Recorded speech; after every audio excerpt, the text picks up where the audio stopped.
আমি একটা জিনিস বুঝতে পারতেছি না, এটা কোন ইসলামিক মাইন্ডের শাসন বাংলাদেশে চলছে, যেখানে একটা শিশু বাচ্চা ধর্ষণের হাত থেকে রেহাই পাচ্ছে না। সমাজের অবক্ষয় এতটা ভয়াবহ পরিণতিতে পৌঁছাবে, এটা আসলে ভাবতে পারি না। এর দায় কার?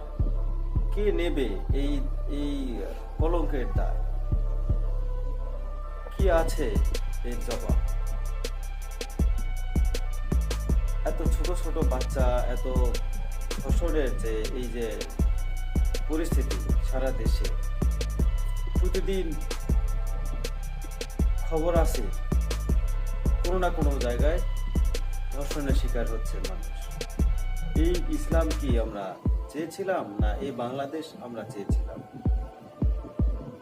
এটা কি 24-এর বৈষম্য বিরোধী আন্দোলনের বাংলাদেশ? 71 তো আমরা ভুলে গেছি, এটা 24-এর বাংলাদেশ, তাই তো?